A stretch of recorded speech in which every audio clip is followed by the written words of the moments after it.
অত্যন্ত দুঃখের সঙ্গে পুরুলিয়া বিধানসভার মানুষজনের কাছে আমি ক্ষমা প্রার্থী।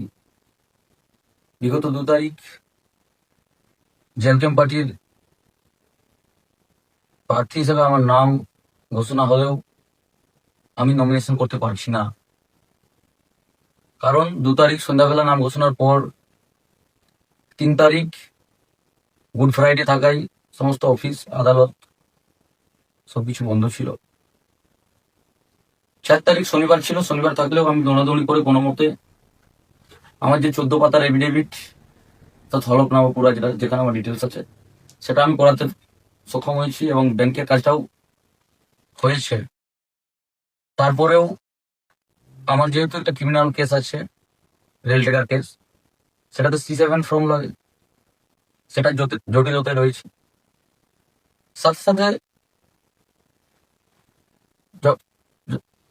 জেএলকেএম পার্টির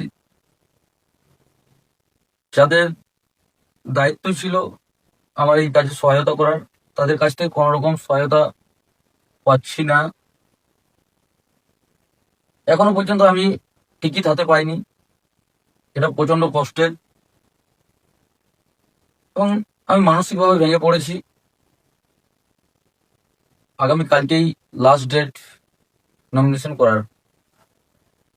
আমি আমার 100% কেন, যদি আরো বেশি চেষ্টা করি তারপরেও কোনো মতেই আমি আমার কাগজের জোট কাটাতে পারবো না।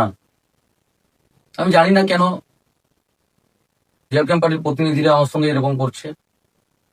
সবার নাম আগে ঘোষণা হলেও আমার নাম নমিনেশন শুরু হওয়ারও 4 দিন পরে ঘোষণা হয়েছে। তো চরম অসহযোগিতার কারণে এবং আমার সত্যি বলতে কি আমারও এই ফিল্ডে কোনো অভিজ্ঞতা না থাকায় অনভিজ্ঞতার কারণেই আমি নমিনেশন করতে পারছি না।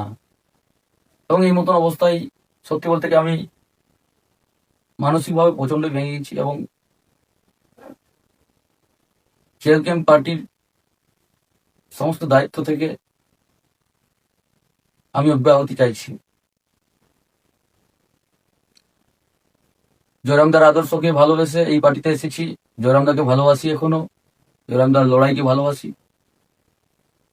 জয়রামদার কাছে আবেদন করব,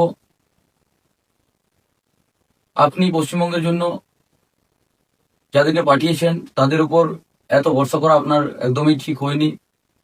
আপনার নিজের তদারকি করা উচিত। আপনি দেখুন আপনার আবেগকে নিয়ে এখানে একটা খেলা চলছে। তো যাই হোক, আমি জয়রামদাকে অনুরোধ করবো পার্সোনালি একটু দেখুন, আর আমি ওনাকে গভীর শ্রদ্ধা জানাচ্ছি। তবে আর জেএলকেএম পার্টির সঙ্গে থাকতে পারছি না, তাই অত্যন্ত দুঃখের সঙ্গে আপনাদের কাছেও আমি ক্ষমা চাইছি।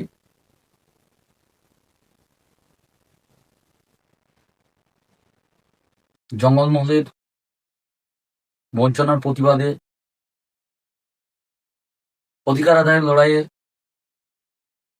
আগেও ময়দানে ছিলাম, এখনো আছি এবং ভবিষ্যতেও থাকবো। এই বলেই শেষ করছি। ধন্যবাদ।